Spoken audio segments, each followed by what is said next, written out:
Having covered Israel's legal rights in the West Bank, we are now going to focus on the peace process.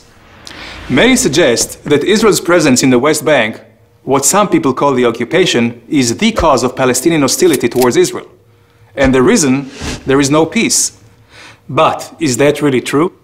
If Israel's presence is the cause of the conflict, then it follows that there was no conflict before 1967, when Israel was not in the West Bank, right? Let's look at the facts. The PLO, the Palestinian Liberation Organization, was created in 1964, when the entire West Bank and Gaza was in Arab hands. Why create the PLO in 1964, when Israel has no presence in the West Bank and Gaza? What Palestine were they liberating? The PLO emblem gives us the answer. The PLO was created to remove by force the entire state of Israel from the map of the Middle East, a goal clearly stated in their charter. This goal was not new. The PLO was continuing a long Arab history of saying no. No to the national self-determination of the Jewish people. No to recognizing the Jewish ancestral homeland. Let's take a look at the history. In 1937, the Peel Commission recommended the division of the land, a Jewish state and an Arab state. The Arab portion would include 96% of the territory that the League of Nations had originally designated for the Jewish homeland. This included far more than just the West Bank. However, instead of accepting the Jews as peace partners, the Palestinian leader Haj Amin al-Husseini said no and found a partner whose vision was closer to his own. In 1947, the United Nations recommended the partition plan, which again offered the Arabs far more than just the West Bank. The Jews said yes. The Arab leaders again said no and launched a war of extermination. Israel won that war, established the state, but did not know a day of peace, despite the fact that its Arab neighbors held the entire West Bank. The Arabs continued saying no. They attacked Israel relentlessly, using the West Bank as a launching pad, until Israel took it over in a war of self-defense in 1967.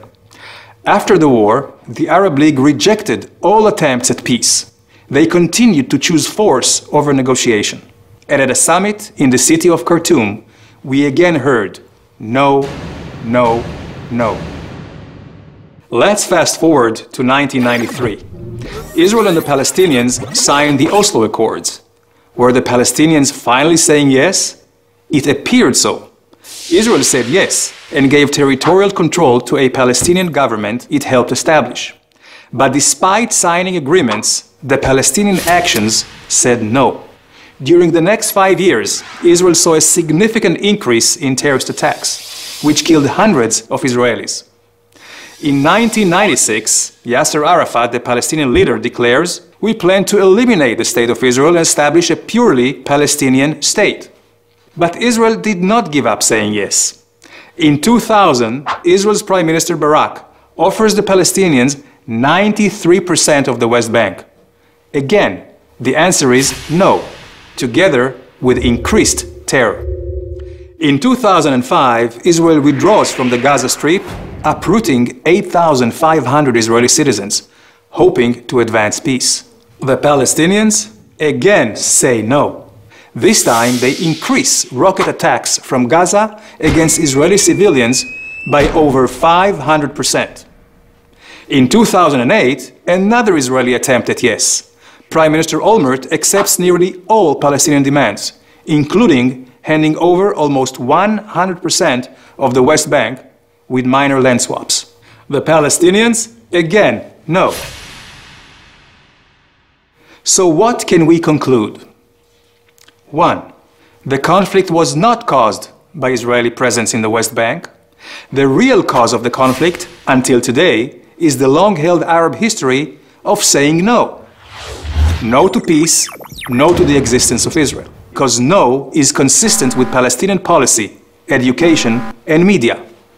Political and religious leaders continuously promote Israel's destruction. 2.